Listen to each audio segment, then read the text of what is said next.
No mai, haere mai. Welcome to More Than Theology. I'm Richard Goodwin, and I'm here with Brian Goodwin, who's also my dad. He's our guest today, and we're going to be talking about maybe a slightly unusual subject, but one that I'm really, I personally will find really interesting. But let me introduce my dad a little bit more to you. So Dad has been a few different things in his life. He's been a missionary, so he and my mum were missionaries in Brazil for 12 or so years. After that, Dad worked at a Bible college called Globe Bible and Mission College, which eventually amalgamated with another Bible college and became Pathways. That's us. And then he was also a pastor in New Zealand and a pastor in Australia. And whether it was as a missionary at a Bible college or as a pastor, Dad has always been connected with and ministering in open brethren churches. And Pathways College is historically birthed out of the Open Brethren network of churches. So while we have staff, faculty, and students from all sorts of different denominations and traditions, there's a sense in which we come from this Open Brethren tradition, and we still have a very strong connection to that movement. And so while we've got some listeners and viewers that may be outside that movement and this is maybe of limited interest, there are others for whom this, I think, is maybe quite helpful to get a bit of an insight into, or would be quite helpful to get a bit of an insight into what have been the kind of defining characteristics of the Open Brethren movement. And so that's what I brought Dad in to talk about today. And we're going to come at it in a particular way, looking at words that define a movement, this movement, by looking at specific words that, at least traditionally, maybe not as much now, but traditionally, Open Brethren folk have tended to use, and actually try to dig beneath the surface and say, well, why is it that this group of churches and this sort of tradition of faith has tended to use this language? Like, what does it say about what's distinctive about them?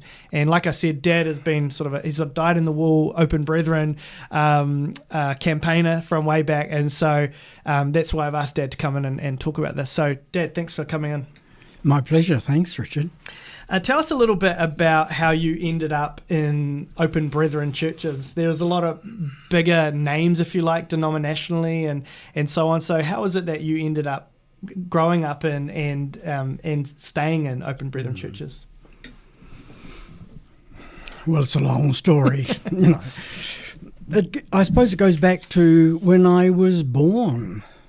And my mum and dad, they were members of a more mainstream church, and I was born dying. They didn't expect me to live. So my mum invited the minister of the church to come and baptise me. And so he came to the Palmerston North Public Hospital. I was 5 weeks old. They were going to operate on me and I could die as well. And my mother, who was very strong in her church beliefs, she didn't want her little boy to be operated on and perhaps die if he wasn't baptised. So she invited the minister to come, and he baptised me in the corridor in the public hospital in Palmerston North. And before he left, he said to my mother, if he lives, bring him to the church and we'll do him properly. Now my mother she was a lovely person, but she was very sensitive, and that really upset her. Her dying boy wasn't done properly, and that made her unsettled. A person actually came to our door. Well, I was alive then. Yeah, sure. It came to our door and left a book with Mum, and she said she'd read it. At that stage, she was unhappy with her old church and wondering about the future, because there was that spiritual desire there. And so the week later, he came back to the door and he said to my mum, now remember, my mother was not a believer in those days, not a Christian believer, And he said to her, did you read the book? Oh, yeah. Would you like me to send away for what's in the back? Well, she hadn't even cracked open the pages, She said, well, if you like. And what it turned out to be was 40 weeks of Bible study. And so every week he would come and have a Bible study with my mum. And by that time she was desperate for salvation. Okay.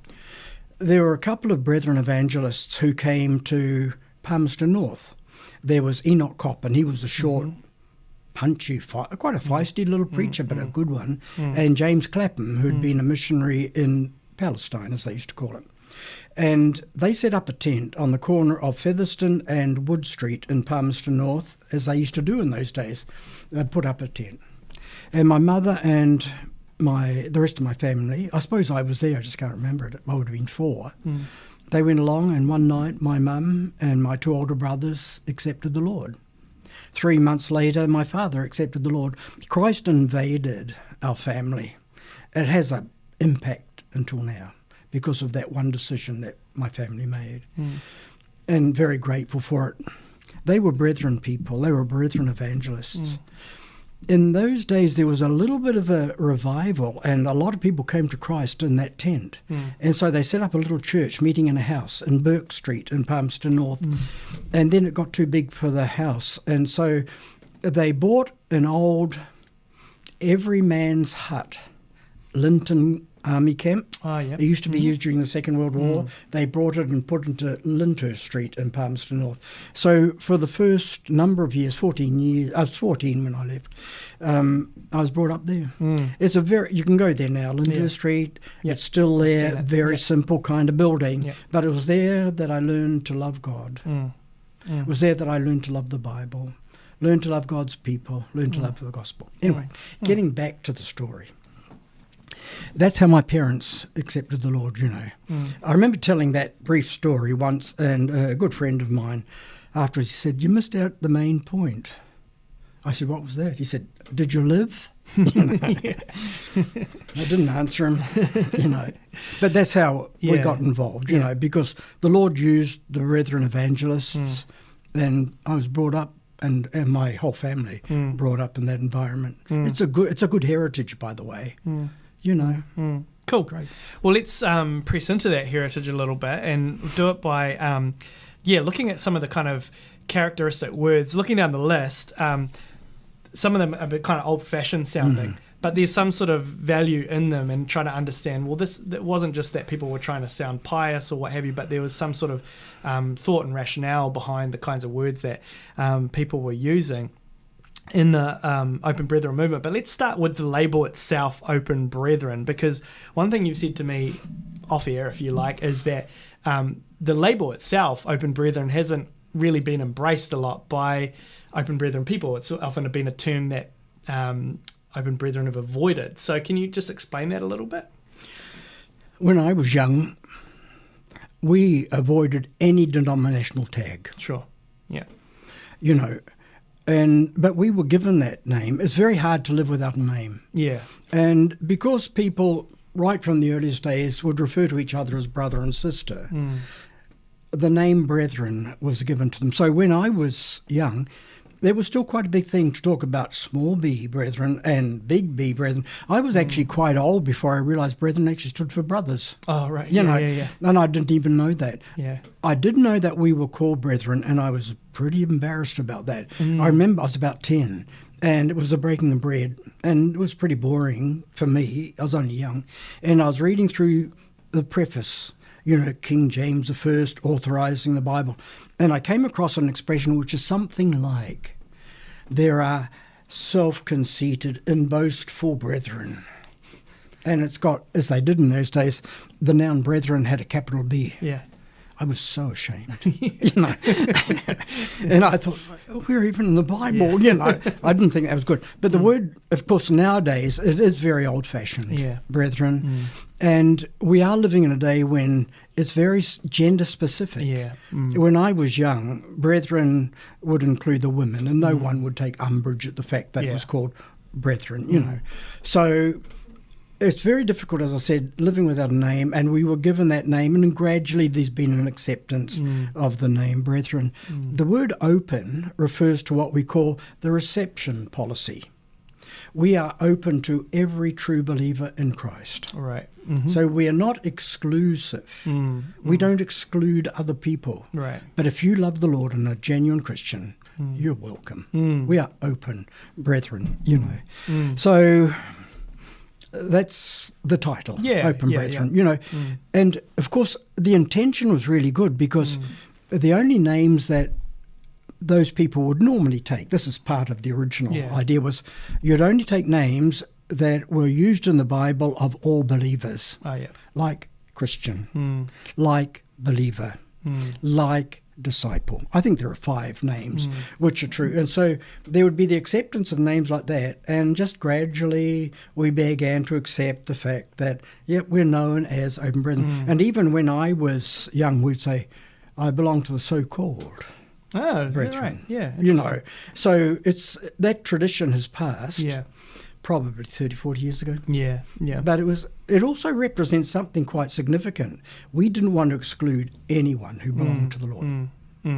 That's part of our church theology. Yeah.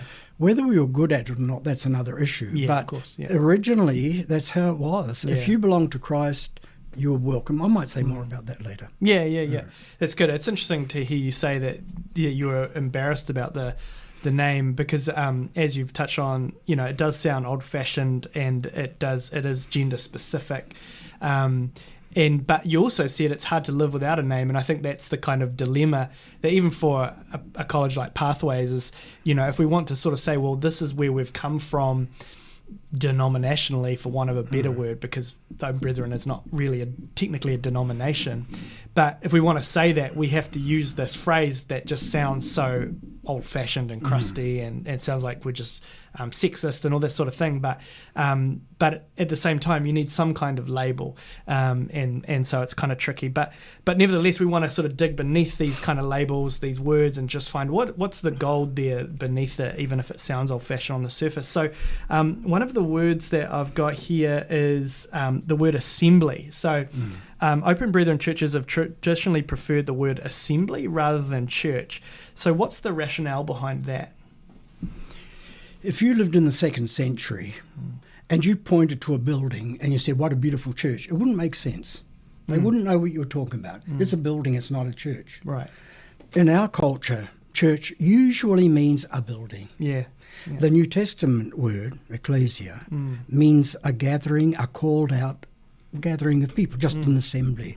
And so to show that it's the meeting which is the church, not the building. And for that reason too, the Brethren have put very little value upon the beauty of a building, and someone has said that a Brethren meeting place is a tin shed surrounded by BMWs and Mercedes-Benzes. We've put very little value upon the beauty of a building. Sure. And that goes back to the fact that it isn't the church. This here isn't the church. It's the people, it's the assembly of people that is the church. And I think that's theologically, that's correct. No, it's really good. I mean, it's something that people have talked a lot about during the pandemic is, because people haven't been able to go to their church building, you often hear through sort of the online church services that we are still the church, that the church is not the building, but we have to be reminded of that all the time because we use the same word for the two different things. And even with my boys, like I've tried from a young age, tried to instill in them this idea that church is not the building, it's the people. But nevertheless, I think there's still confusion in their mind, because I do say things like, okay, kids, on a Sunday morning, it's off to church, and those sorts of things. It just gets a little bit fuzzy because we use the same words. So I can see how assembly would perhaps just save a few of those problems. Yeah, and so that's how it was. It's changing now, and the word church is just as often used, if not more. One aside to that is the English word church. It comes from the Old German, which literally means of the Lord. Oh, I didn't know that. Yeah. So that gives a new view. This is something I got from Stuart Briscoe.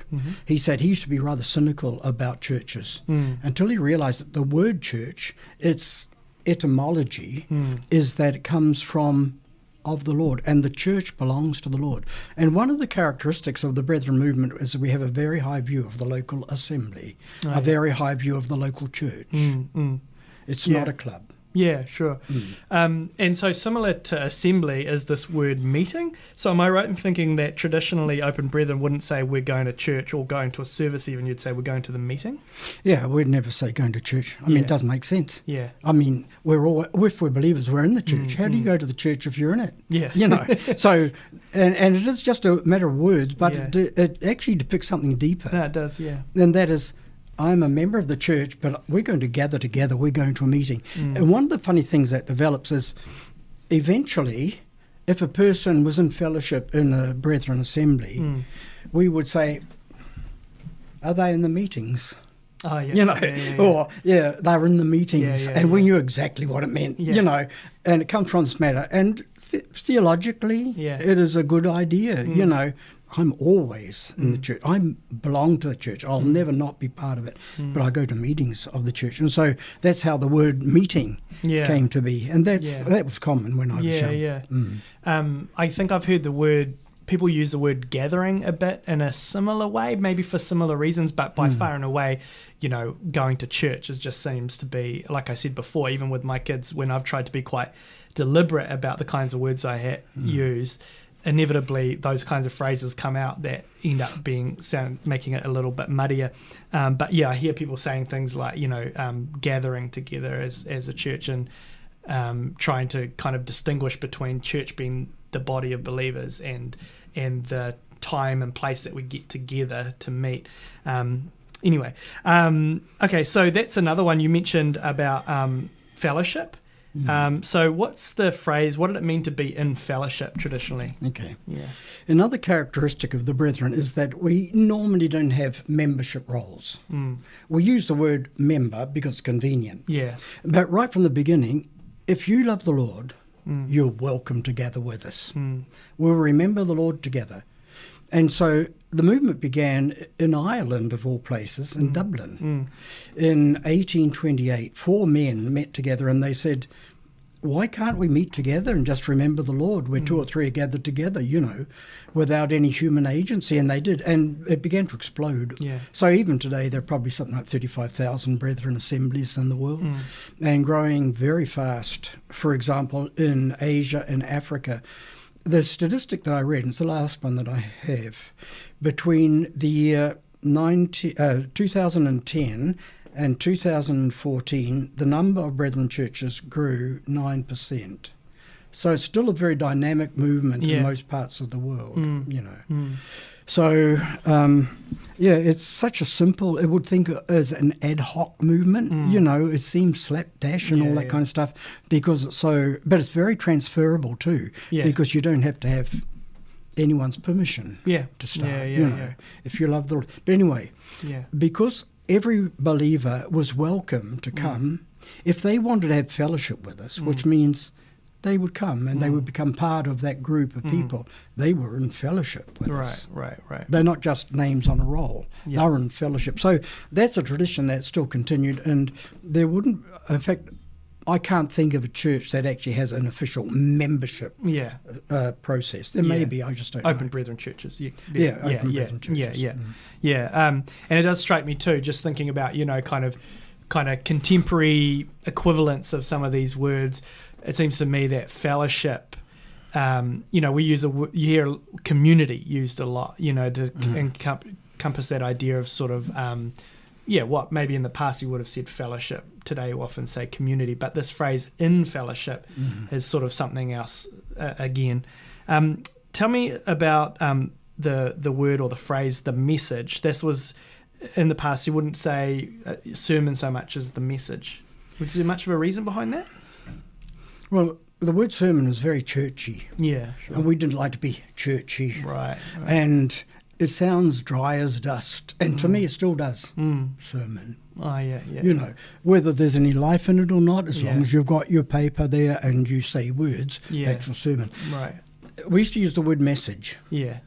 And I still like that because it has the idea of you're conveying a message from God's word, and God's word is God's message to us. And so there's a certain liveliness about it. So we would talk about having a message from the Lord, and we didn't talk about preachers either. We talked about speakers. Because, again, preacher sounded pompous. Yeah. That's what they did in the churches, you know. Yeah. So we would talk about our speaker tonight. It's not our preacher, you know. There's interesting just hearing you talk, because it seems to be a common thread with all the language. It seems to reflect a focus on the community of believers rather than structures. Yep, absolutely. And also a focus on equality and getting away from hierarchy. Does that sound right totally. to you? Yeah. I mean, I think the distinguishing feature of the Brethren is the way the church is structured. We are among churches among the most orthodox in the sense of believing classic Christianity. Sure. You know, and I won't expand on that. Yeah, but yeah. that which is accepted as classic doctrinal Christianity. Where Brethren Assemblies change is in the structure. For example, we don't have clergy. Your mother and I, we've been commended, that's another word. Yeah. We've been commended by Brethren Assemblies for over 50 years. But I'm not a clergyman. No one ever calls me reverend, and I don't want to be either. I'm just one of the crowd, you know. And because of that, people who have the opportunity of full-time commitment, they're not clergy. They don't have any human ordination, but rather commended to the Lord, prayed over, and dedicated to the work of the Lord. So if you see, this is all part of it. We're a recognition of spiritual gift, and one of the obvious spiritual gifts is public speaking. And very quickly, when a person begins to speak in public, you can tell if they're gifted or not. If the person is gifted, that gift will open doors for him or her, you know, and it can be at all kinds of level, children's work, whatever it is. And so you don't have ordination except the heavenly ordination, Sure. the Spirit of God who gives gifts, you know. So that's also something quite important, you know. While I do have theological qualifications, because when I was principal, I felt I'd need a bit of paper to flash around to impress the authorities. But really, I mean, it means nothing to me, you know, because I had the privilege. When I was 20, I was commended to full-time evangelism, you know. It's a very ad hoc, easy kind of movement, easy to start a church because you don't need anyone's approval. 2 or 3 believers get together, have a heart desire to please the Lord and evangelize and so on. That's all you need. Kind of strikes me too that kind of approach would work quite well in a culture like New Zealand culture, because I don't think we like, you know, there are certain high profile pastors who get kind of trolled in the media because they sort of are seen to be putting themselves on a pedestal, and I think there's something in the kind of Kiwi ethos that we just don't like that, and I can sort of see that maybe Open Brethren kind of emphasis on equality and not giving special titles and all that sort of thing kind of gels with a kind of Kiwi way of looking at it. I would hate to be called reverend personally, because I wasn't brought up that way. You know, sure. I'm not criticising anyone who doesn't have that feeling. And something that's starting is that if a person is set aside to be pastor of an assembly, he's sometimes called pastor, but he's not clergy. He's not special, or she, in some cases. That person just has the privilege of full-time commitment to Christian work, you know. So that actually is, I think, quite significant. So it's the structure of the Brethren churches that's different, not the doctrine generally. You know.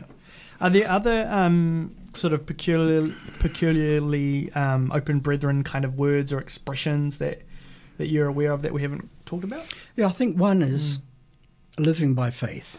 Oh, yeah. Now, I know that every Christian lives by faith. It's by faith that we're saved and so on. But in the Brethren, it took a specialised feel and specialised meaning coming from George Mueller, a man who was well known even now as a man of faith. He never asked for money.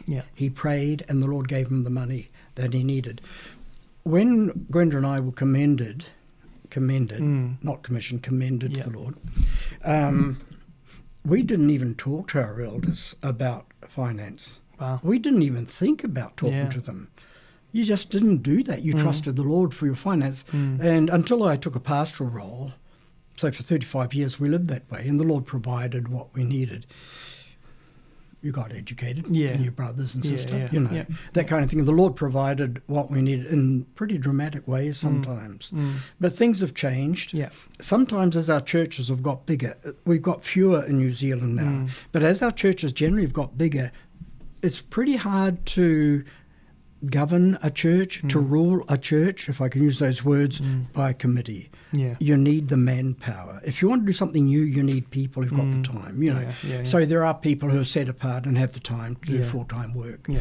And generally, like us, for most of our life, we just called full-time workers. Yeah. Now, most people are a full-time worker. Yeah. But we knew what it meant. It meant a person who's living by faith, no salary, nothing guaranteed. They trust the Lord, and they're living by faith. So that was a not peculiarly brethren thing. Other groups, such as, I think, WEC, and other missionary organisations, they adopted that as a modus operandi. This is how they're going to work by faith. Which is very liberating. Yeah, sure. Yeah. But the world is changing. Yeah. And what you find now is that more churches give more money to fewer people. They're pastors. Yeah. Or they're commended missionary, rather than give a bit of money to a lot of people. Yeah. So that's changed. Yeah. Now it's thought of as foolhardy if you don't talk about money before you go into full-time Christian work.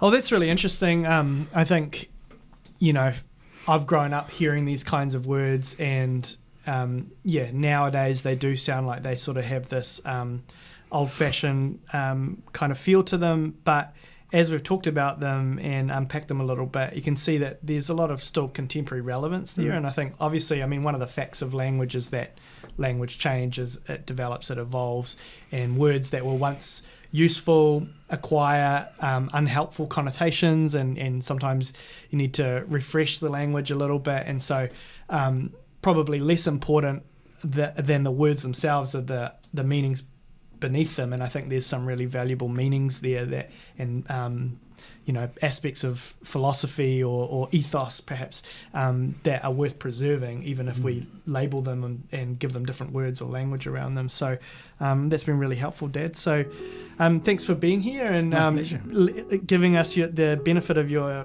decades of being in the Open Brethren movement. I really appreciated it. Thank you. Thanks, Richard. My pleasure.